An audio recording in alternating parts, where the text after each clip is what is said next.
Subscribe कीजिए channel digital maths class को और बेल आइकन को प्रेस करना ना भूलिएगा।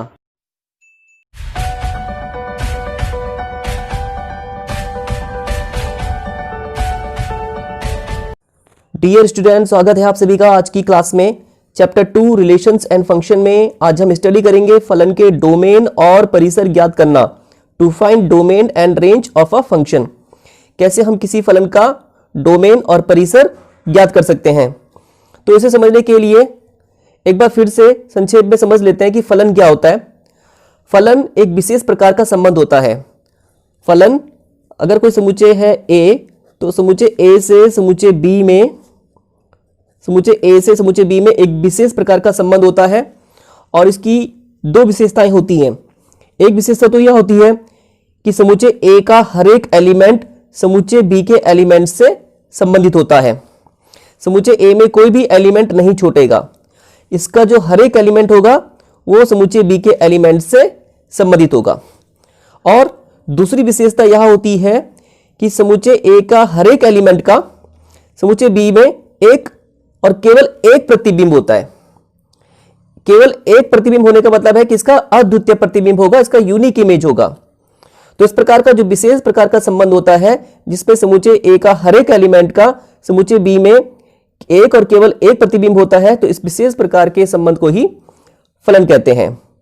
तो अगर समुच्चय A में कोई एलिमेंट है x, समुच्चय A में कोई एलिमेंट है x और x की जो इमेज है वो y है f के अंतर्गत समुच्चय B में, ठीक है।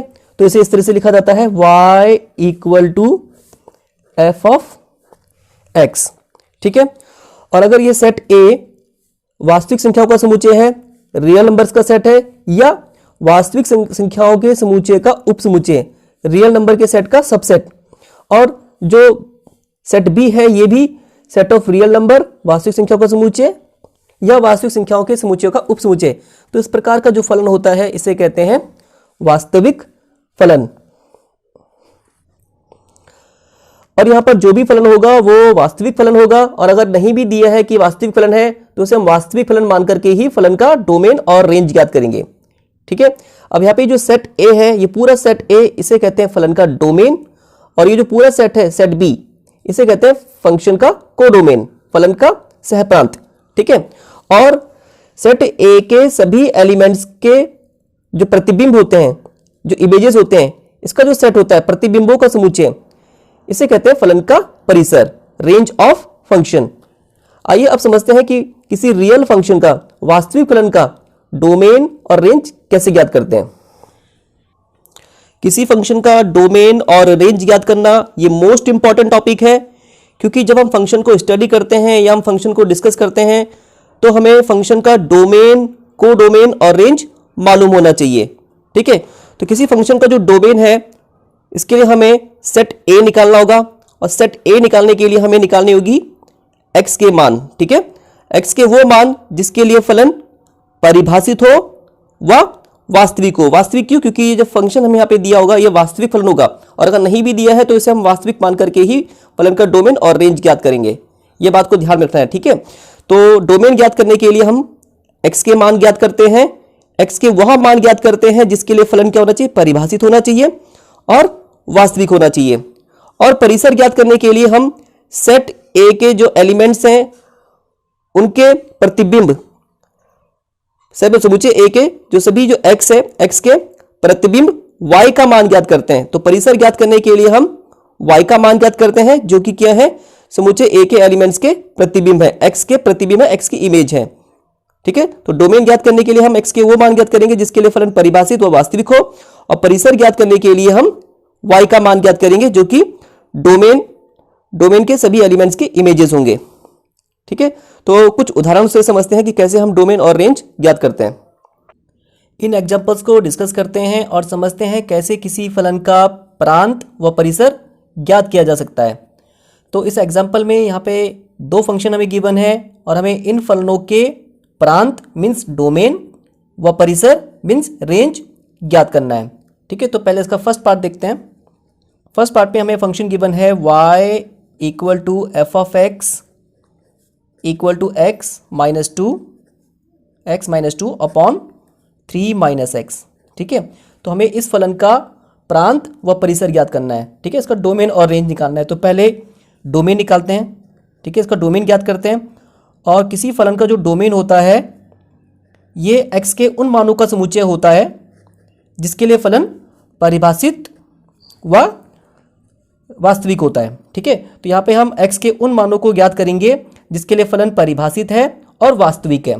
ठीक है, तो यहाँ पे अगर हम x का कोई भी मान रखें, x की कोई भी रियल वैल्यू यहाँ रखें, x का कोई भी वास्तविक मान यहाँ रखें, और जैसे कि आप जानते हैं वास्तविक संख्याएं जो होती हैं ये समस्त परिमेय संख्याएं व अपरिमेय संख्याएं होती हैं। ठीक है, समस्त परिमेय व अपरिमेय संख्याएं जो होती हैं ये वास्तविक संख्याएं होती हैं। तो 2 और 3 ये वास्तविक संख्या है। ठीक है, तो अगर यहाँ पे हम x का कोई भी वास्तविक मान यहाँ रखते हैं, कोई भी रियल वैल्यू यहाँ रखते हैं, तो वास्तविक संख्या माइनस वास्तविक संख्या ये वास्तविक संख्या होगी।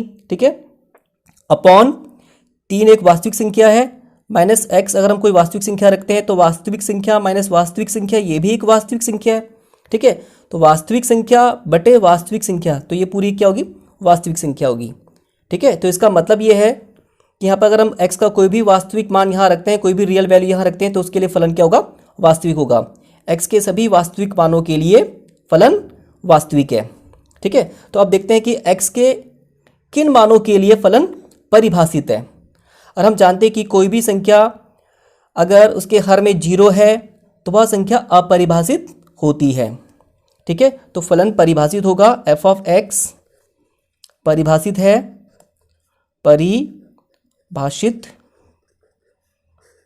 परिभाषित है, डिफाइंड होगा ये अगर इसका जो हर है, और हर में यहाँ पे क्या है 3 माइनस एक्स, ये 0 ना हो, 3 minus x not equal to 0। ठीक है, और हर 0 कब हो सकता है, अगर यहाँ पे हम x की जगह पे 3 रख दें तो 3 माइनस 3 होता है 0 और हर 0 होगा। और जब कोई संख्या का हर 0 होता है तो वह अपरिभाषित संख्या होती है। तो क्योंकि यहाँ पे अगर x की जगह पे 3 रखते हैं तो हर 0 हो जाएगा और फलन क्या हो जाएगा, अपरिभाषित हो जाएगा। ठीक है, तो फलन परिभाषित होगा अगर हर 0 के बराबर ना हो। अब ये असमीका बन गई है, असमीका आगे हम पढ़ेंगे इसको। ठीक है, इनइक्विटी, और वहाँ पे इसे डिटेल में स्टडी करेंगे। तो जैसे समीकरण को हल करते हैं उसी तरह से हल करने की कोशिश करते हैं। तो यह आ जाएगा x नॉट इक्वल टू 3। ठीक है, तो x का मान क्या नहीं होना चाहिए, 3 नहीं होना चाहिए। क्यों नहीं होना चाहिए, क्योंकि अगर यहाँ पे हम 3 रख दें तो 3 माइनस 3 0 हो जाएगा और फलन अपरिभाषित हो जाएगा। ठीक है, तो इस तरह से जो फलन का डोमेन होगा, यहाँ पे फंक्शन का जो डोमेन होगा, यहाँ पे x का कोई भी वास्तविक मान रखा जा सकता है, कोई भी रियल वैल्यू आ सकती है। डोमेन क्या होता है, x के सभी संभावित मानों के समुच्चय, जिसके लिए फलन क्या होता है, परिभाषित और वास्तविक। तो क्योंकि x के सभी मानों के लिए फलन क्या है, वास्तविक है, तो यहाँ पे सारे रियल नंबर आ सकते हैं। किसको छोड़ के, 3 को छोड़ के, एक्सेप्ट 3, 3 को छोड़ के। क्यों 3 को क्यों छोड़ के, क्योंकि 3 पे फलन क्या हो रहा है, अपरिभाषित हो रहा है। 3 पे यहाँ पे 0 आएगा और ये अपरिभाषित आएगा। तो 3 को छोड़कर x के सभी वास्तविक मानों के लिए फलन परिभाषित है और वास्तविक है। तो इस तरह से जिस फलन का जो डोमेन होगा वो क्या होगा, set of all real numbers accept 3, 3 को छोड़कर बाकी सभी वास्तविक संख्या है। ठीक है, तो इस तरह से हम डोमेन ज्ञात कर सकते हैं। अब इसका रेंज निकालते हैं, परिसर ज्ञात करते हैं। और परिसर क्या होता है, परिसर होगा y का मान। y का मान किसके लिए, x के लिए। डोमेन में जो x की वैल्यू है, x के लिए जो x के प्रतिबिंब होंगे। ठीक है, तो y का मान ज्ञात करेंगे।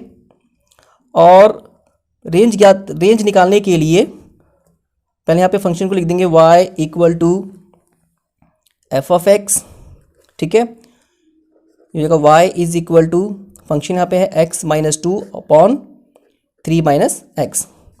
ठीक है, तो रेंज अलग अलग फंक्शन के लिए निकालने का जो होता है अलग अलग तरीका होता है, अलग अलग फंक्शन के लिए अलग अलग तरीका होता है, लेकिन एक जनरल तरीका है। तो यहाँ पे हम जनरल तरीके से करेंगे। ठीक है, ज़्यादातर क्वेश्चन जिस मेथड से होंगे उस मेथड को यहाँ पे फॉलो करेंगे। सारे क्वेश्चन इसी मेथड से नहीं हो पाएंगे। ठीक है, तो ये एक जनरल तरीका है। और जनरल तरीका का जो पहला स्टेप होगा, सबसे पहले तो फंक्शन को ऐसे लिखेंगे इस तरीके से, फिर इसके बाद हम x को y के टर्म में लिखेंगे। ठीक है, तो पहला स्टेप तो ये है कि हमें x को y के पद में लिखना होता है। तो x को y के पद में लिखने के लिए इसे क्रॉस मल्टीप्लाई कर देंगे। वाई इंटू इसके साथ क्रॉस मल्टीप्लाई करेंगे तो आएगा 3 minus x is equal to x minus 2। हमें एक्स को वाई के टर्म में लिखना है, तो एक्स को वाई के टर्म में लिखने के लिए एक्स वाले टर्म एक साथ रखेंगे। तो पहले यहाँ इसकी मल्टीप्लाई करते हैं, 3y minus x y equal to x minus 2। हमें x को y के पद में लिखना है, तो x को y के पद में लिखने के लिए x वाले टर्म्स, x वाले पद एक साथ लिखेंगे। तो यहाँ पे जो x वाला पद है इसे लेफ्ट हैंड साइड में ले लेते हैं, ठीक है, और 3y को राइट हैंड साइड में ले आएंगे। तो जब x को इस साइड में लेके आएंगे तो ये माइनस का हो जाएगा, minus x y minus x equal to minus 2। 3y को राइट हैंड साइड में ले जाएंगे तो ये माइनस का हो जाएगा माइनस 3y, ठीक है। हमें x को y के पद में लिखना है, तो जब x वाले पद एक साथ लिखेंगे तो यहाँ पे x कॉमन आ जाएगा और साथ में माइनस भी कॉमन आ रहा है, तो यहाँ से हम माइनस एक्स को कॉमन ले लेंगे, ब्रैकेट पर आ जाएगा y प्लस 1 इक्वल टू, यहाँ से माइनस कॉमन ले लेंगे 2 प्लस 3y, ठीक है। यहाँ से माइनस कैंसिल हो गया। हमें x को y के पद में लिखना है, तो ये हो जाएगा x equal to 2 plus 3y upon y plus 1, ठीक है। तो पहला स्टेप तो ये है कि हमें x को y के पद में लिखना है, और x को y के पद में लिखने के लिए जो x वाले टर्म्स होंगे उन्हें एक साथ लिखेंगे, फिर वहाँ पे x कॉमन आएगा और इस तरह से हमें x को y के पद में लिख देंगे, ठीक है। x को y के पद में लिखने के बाद अब हमें रेंज ज्ञात करने के लिए y के उन मानों को ज्ञात करना है जिसके लिए x वास्तविक हो, परिभाषित हो, और जो x का मान आएगा वो इसके डोमेन में होना चाहिए, ठीक है। y के वो मान ज्ञात करेंगे जिसके लिए x का मान क्या हो, वास्तविक हो, परिभाषित हो, और वो इसके डोमेन में होना चाहिए, इसके डोमेन के बाहर का नहीं होना चाहिए, ठीक है, डोमेन में ही होना चाहिए। तो अगर यहाँ पे y का कोई भी वास्तविक मान यहाँ रखते हैं, y का कोई भी वास्तविक मान रखते हैं, तो x का मान वास्तविक मान आएगा जो कि इसके डोमेन में है, ठीक है। और परिभाषित y के किन मानों के लिए x परिभाषित है, इसे देखने के लिए हर क्या नहीं होना चाहिए, 0 नहीं होना चाहिए। तो x परिभाषित है, x परिभाषित है यदि ये डिफाइंड होगा, वेल डिफाइंड होगा, अगर हर 0 ना हो, ठीक है, अगर हर 0 ना हो। यदि हर 0 हो गया तो ये अपरिभाषित हो जाएगा, ठीक है। इसे सॉल्व करेंगे तो ये आएगा y नॉट इक्वल टू -1। तो y का मान -1 नहीं होना चाहिए, क्योंकि अगर y का मान -1 हो गया तो ये 0 हो जाएगा, हर 0 हो जाएगा, और हर 0 होगा तो इसका मतलब है कि x परिभाषित नहीं है, ठीक है। तो y के सभी वास्तविक मानों के लिए x का मान वास्तविक होगा, किसको छोड़ के, -1 को छोड़ के, क्योंकि -1 पर x क्या है, अपरिभाषित, ठीक है। तो इसका जो रेंज आएगा, ठीक है, फंक्शन f का रेंज, इसका परिसर, ये y के उन मानों का समुच्चय होगा जिसके लिए x क्या है, वास्तविक है, और क्योंकि y के सभी वास्तविक मानों के लिए x वास्तविक है तो यहाँ पे सारे रियल नंबर आएंगे और परिभाषित हो, ठीक है। तो यहाँ पे -1 को छोड़ देंगे, यहाँ पे हम -1 को छोड़ देंगे, क्यों, क्योंकि -1 पे इसकी वैल्यू, हर की वैल्यू 0 आ रही है, और वहाँ पे अपरिभाषित जाएगा, और क्या होना चाहिए, इसके डोमेन में होना चाहिए, ठीक है। तो इस तरह से ये जो फलन है इसका रेंज होगा सारे रियल नंबर किसको छोड़कर, -1 को छोड़कर। तो y के इन सभी मानों के लिए x वास्तविक है, परिभाषित है, और डोमेन में भी है, ठीक है। तो इस तरह से हम रेंज ज्ञात करते हैं। यह आ गया इसका आंसर। सेकंड पार्ट को समझने के लिए एक महत्वपूर्ण बात को समझते हैं, जो कि सेकंड पार्ट को समझने के लिए जाननी जरूरी है। तो रूट के अंदर, स्क्वायर रूट के अंदर अगर इस तरह की संख्याएं हैं, 2 धनात्मक संख्याएं, रूट के अंदर धनात्मक संख्या 3, 4, 5, इस तरह की जो संख्याएं होती हैं ये सभी वास्तविक संख्याएं होती हैं, रियल नंबर्स होती हैं। देखो स्क्वायर रूट 2, इसका जो स्क्वायर रूट आएगा ये 1 पॉइंट समथिंग आएगा, ये भी 1 पॉइंट समथिंग आएगा, 2 आता है। और ये सब कैसी संख्याएं, वास्तविक संख्याएं हैं, वास्तविक संख्याएं, रियल नंबर मीन्स जो संख्याएं रियल में होती हैं, वास्तविक संख्याएं, ठीक है, ये रियल नंबर्स हैं, रियल नंबर्स। तो अब सवाल ये उठता है कि ये रियल नंबर्स हैं, तो ऐसी कौन सी संख्याएं जो रियल नहीं है, जो रियल में नहीं होती है, जो वास्तविक नहीं है, ठीक है। तो अगर यहाँ पे मैं पूछूं आपसे स्क्वायर रूट -1 का स्क्वायर रूट, -1 का स्क्वायर रूट क्या होगा, मीन्स स्क्वायर रूट का मतलब ऐसी संख्या कौन सी है जिसका वर्ग करके -1 आए। क्या ऐसी कोई संख्या है, कोई ऐसी संख्या वास्तविक संख्या है जिसका वर्ग करके -1 आए? ऐसी कोई संख्या नहीं होती है। ठीक है, अगर मैं पूछूं स्क्वायर रूट -4, 4 का स्क्वायर रूट तो पता है, 4 का स्क्वायर रूट होता है 2, 4 का स्क्वायर रूट होता है 2। ठीक है, 1 का स्क्वायर रूट होता है, 1 का स्क्वायर रूट 1 होता है। ठीक है, लेकिन -1 का स्क्वायर रूट नहीं पता मैं, क्योंकि ऐसी कोई संख्या नहीं है, वास्तविक संख्या नहीं है जिसका स्क्वायर करके -1 आ जाए, और ऐसे कोई वास्तविक संख्या नहीं है जिसका स्क्वायर करके -4 आ जाए। ठीक है, तो यहाँ पे क्योंकि वास्तव में कोई ऐसी संख्या नहीं है, वास्तविक संख्या नहीं है जिसका वर्ग करके -1 आए, तो यहाँ पे एक संख्या की कल्पना की गई है, काल्पनिक संख्या ये, जिसे आयोटा बोलते हैं। ठीक है, और यह है इमेजिनरी नंबर। तो इसका जो वर्गमूल है इसका आई मान लेते हैं। ठीक है, और ये कैसी संख्या? काल्पनिक। ये काल्पनिक संख्या, क्योंकि इस तरह की कोई किसी संख्या का अस्तित्व होता नहीं है वैसे, तो ये काल्पनिक संख्या है, काल्पनिक संख्या, इमेजिनरी नंबर। ठीक है, और ये भी हम आगे डिटेल में इसको स्टडी करेंगे, सम्मिश्र संख्या जब चैप्टर पढ़ेंगे, कॉम्प्लेक्स नंबर, वहां पे हम इसको डिटेल में स्टडी करेंगे। इमेजिनरी नंबर अभी आपको सिर्फ आइडिया देने के लिए था, क्योंकि अभी जो हम नेक्स्ट क्वेश्चन करने वाले हैं तो उसमें इसकी आपकी जरूरत पड़ेगी। और इसको लिख देंगे, 4 का स्क्वायर रूट होता है 2, 4 का स्क्वायर रूट 2 होता है ना, तो इसलिए लिख देंगे 2i। ठीक है, आई यहाँ पे क्या? Imaginary number, iota.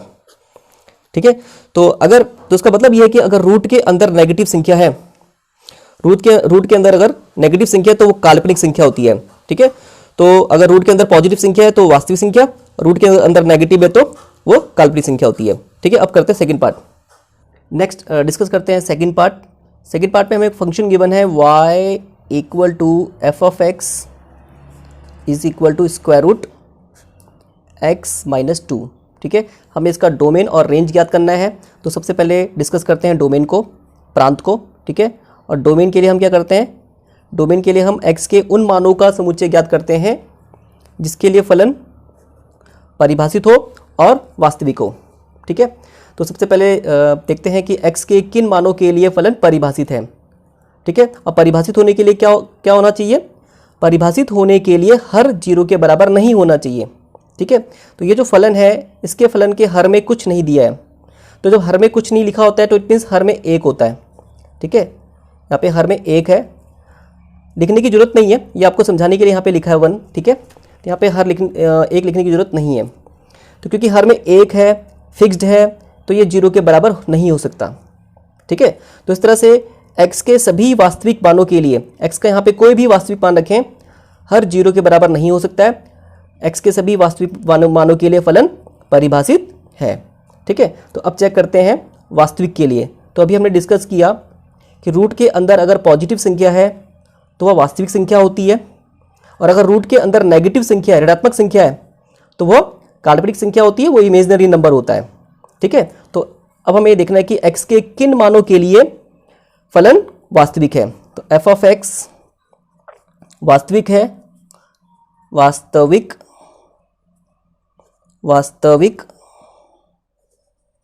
फलन है, वास्तविक फलन है। कब है वास्तविक? अगर रूट के अंदर की संख्या पॉजिटिव हो। यहाँ पे रूट के अंदर क्या है? x minus 2। ठीक है, तो x माइनस 2 क्या होना चाहिए वास्तविक के लिए? ये पॉजिटिव होना चाहिए, greater than 0। Positive means greater than 0, और ये 0 भी हो सकता है। ठीक है, x माइनस 2 0 भी हो सकता है। रूट के अंदर अगर 0 है तो वो भी वास्तविक संख्या है, क्योंकि 0 का स्क्वायर रूट 0 जो कि वास्तविक संख्या है। ठीक है, तो अब ये असमीका बन चुकी है, इस असमीका को हल करेंगे। आगे हम असमीका वाला चैप्टर पढ़ेंगे, इनइक्वलिटी बोलते हैं इसे। ठीक है, तो वहाँ पर हम इनइक्वेशन को डिटेल में स्टडी करेंगे। ठीक है, तो अब इसे हल करते हैं। हल जैसे समीकरण को हल करते हैं उसी तरह से इसे हल करते हैं। तो 2 को उस साइड लेके जाएंगे तो ये पॉजिटिव हो जाएगा, और ये हो जाएगा x greater than equal to 2। ठीक है, तो x का मान क्या होना चाहिए? x का मान 2 से बड़ा और 2 के बराबर होना चाहिए। किसके लिए? फलन के वास्तविक होने के लिए। ठीक है, चेक कर लेते हैं, चेक करके देखते हैं। जब यहाँ पे x का कोई भी मान यहाँ पर रखते हैं, जैसे x बराबर 2 रखते हैं, तो ये 2 माइनस 2 आएगा 0, जो कि वास्तविक संख्या है। 2 से बड़ी संख्या रखते हैं, 3 रखें, 3 माइनस 2 1, और 1 का स्क्वायर रूट 1 होता है, जो कि वास्तविक संख्या है। 4 रखते हैं, 4 रखेंगे तो 4 माइनस 2 2, स्क्वायर रूट 2 और स्क्वायर रूट 2। ठीक है, रूट के अंदर पॉजिटिव संख्या है तो वास्तविक संख्या है। ठीक है, अब चेक करते हैं नेगेटिव के लिए। अगर हम 2 से छोटी संख्या रखते हैं, 2 से छोटी संख्या जैसे 1, अगर यहाँ पे हम x के जगह पर 1 रखें तो यह आएगा 1 - 2 - 1, रूट ये हो जाएगा स्क्वायर रूट -1, ठीक है। और अभी हमने समझा स्क्वायर रूट -1 इमेजिनरी नंबर है, इसको हम रिप्रेजेंट करते हैं आयोटा से, आई से, ठीक है। ये काल्पनिक संख्या होती है, ठीक है। तो x का मान जो होना चाहिए वो क्या होना चाहिए, x का मान 2 से बड़ा होना चाहिए, 2 के बराबर होना चाहिए, क्योंकि अगर हम x का मान 2 से छोटा लेते हैं तब रूट के अंदर नेगेटिव आएगा जो कि एक काल्पनिक संख्या होगी, ठीक है। तो ये फलन वास्तविक तभी होगा जब x का मान 2 के बराबर या 2 से बड़ा होगा। तो इस तरह से ये जो फलन है इसका डोमेन मतलब x के वो मान जिसके लिए फलन परिभाषित हो, तो x के सभी वास्तविक मानों के लिए परिभाषित है, और वास्तविक हो तो x के किन मानों के लिए वास्तविक होगा, 2 से बड़े और 2 से बराबर संख्याओं के लिए, ठीक है। तो इसे हम लिखेंगे अंतराल रूप में, इंटरवल फॉर्म में, जिसे हमने सेट में डिस्कस किया था, ठीक है ना। तो इसे इंटरवल फॉर्म में लिखेंगे। तो क्योंकि 2 के बराबर है, 2 के बराबर, अब बराबर के लिए आता है बड़ा ब्रैकेट, यहाँ पे हम बड़ा ब्रैकेट लगाएंगे क्योंकि x जो है वो 2 के बराबर भी है, ठीक है। और कहाँ तक, 2 से लेकर अनंत तक, अनंत इन्फिनिट, और इन्फिनिट के साथ हमेशा आता है स्मॉल ब्रैकेट, ठीक है। तो ये सेमी क्लोज इंटरवल है, ठीक है। तो ये अंतराल रूप में लिख दिया है। इसका मतलब होता है 2 के बराबर और 2 से बड़ी सभी वास्तविक संख्याएं, ठीक है। तो 2 के बराबर सभी वास्तविक संख्याओं के लिए फलन परिभाषित है और वास्तविक है, तो ये इसका डोमेन होगा, ठीक है। अब डिस्कस करते हैं रेंज को, परिसर को, ठीक है। और रेंज के लिए हमें क्या करना होगा, रेंज के लिए हमें निकालना होगा y का मान, कि y का मान क्या हो सकता है इस डोमेन के लिए, x के इन मानों के लिए, ठीक है। तो रेंज के लिए पहले फलन लिख देते हैं y = f(x), ठीक है। y = f(x) यहाँ पर है स्क्वायर रूट x - 2, ठीक है। तो यहाँ पर अब हम रेंज को निकालने के लिए, जैसे हमने पहले पार्ट में स्टेप्स फॉलो किए थे कि पहले x को y के टर्म में लिखा था, ठीक है। फिर x को y के टर्म में लिखने के बाद हमने y के वो मान ज्ञात किए थे जिसके लिए x परिभाषित हो और वास्तविक हो, तो वो स्टेप बाय स्टेप यहाँ पे करने की जरूरत नहीं होगी, ठीक है। तो कैसे हम शॉर्टकट में रेंज ज्ञात कर सकते हैं, इसके लिए पहले हमें एक बहुत इंपॉर्टेंट बात को समझनी होगी। ये मोस्ट इंपॉर्टेंट बात है जिसे मुझे आपको पहले बताना चाहिए था, पहले आपको बताना भूल गया था, ठीक है। और ये मोस्ट इंपॉर्टेंट बात ये है कि रूट के स्क्वायर रूट जो होता है हमेशा पॉजिटिव होता है, ठीक है। Square root is always positive, square root हमेशा धनात्मक होता है, ठीक है।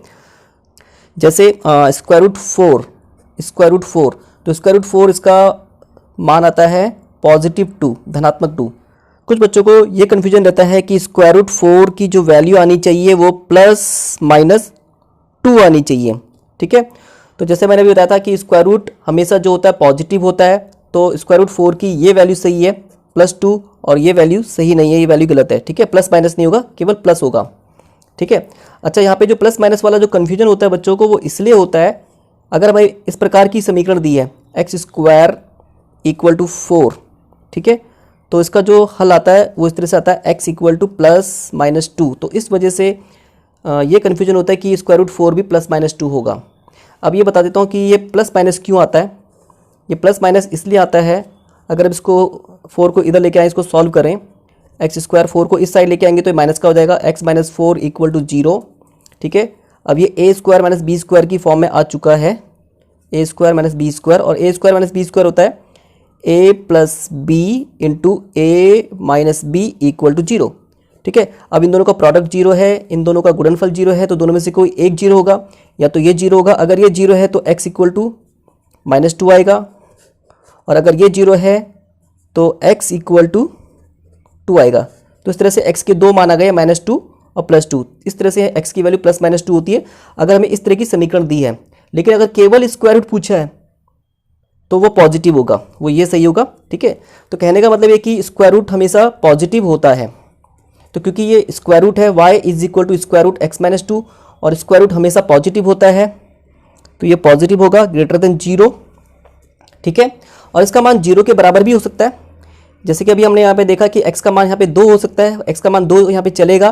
तो यहाँ पे जब हम x का मान 2 रखेंगे तो ये 2 - 2 0 आएगा, तो y का मान 0 भी हो सकता है, ठीक है। तो स्क्वायर रूट हमेशा पॉजिटिव होता है या 0 के बराबर भी हो सकता है, ठीक है। तो इस तरह से जो y है, y का मान क्या होगा, y का मान x के सभी मानों के लिए, ये जो डोमेन है 2 से बड़ी सभी वास्तविक संख्याओं के लिए y का मान क्या होगा, पॉजिटिव होगा या 0 के बराबर होगा। और जो y के मानों का ये जो समुच्चय है इसे कहते हैं रेंज। तो इस तरह से हम इसका रेंज, परिसर जो है किसका, f का, 0 के बराबर भी हो सकता है। तो बराबर के लिए लगाएंगे बड़ा ब्रैकेट, इसे भी अंतराल रूप में लिखेंगे, इंटरवल फॉर्म में। बराबर के लिए बड़ा ब्रैकेट, कहाँ तक, अनंत के लिए इन्फिनिट तक, और इन्फिनिट के लिए आता है स्मॉल ब्रैकेट। तो इस तरह से हमने इसका जो रेंज है वो शॉर्टकट तरीके से निकाल दिया है, ठीक है। यहाँ पे स्टेप बाय स्टेप करने की जरूरत नहीं है, जैसे कि हमने पहले पार्ट में किया था, ठीक है। क्यों, क्योंकि यहाँ पे हमें पता है कि जो स्क्वायर रूट होता है वो पॉजिटिव होता है, ठीक है। तो इस तरह से इसका ये रेंज आ गया, या इसका आंसर आ गया, ठीक है। तो आज के लिए इतना काफ़ी है। अभी हम डोमेन और रेंज पर आधारित अभी और सवाल करेंगे। अभी हमने 2 ही सवाल किए हैं। शुरुआत में बच्चों को ये कठिन लगता है, लेकिन हम जितने ज़्यादा सवाल इसके प्रैक्टिस करते हैं तो ये फिर आसान लगने लगेगा, ठीक है। तो अभी हम डोमेन और रेंज पर आधारित अभी और सवाल करेंगे, ठीक है।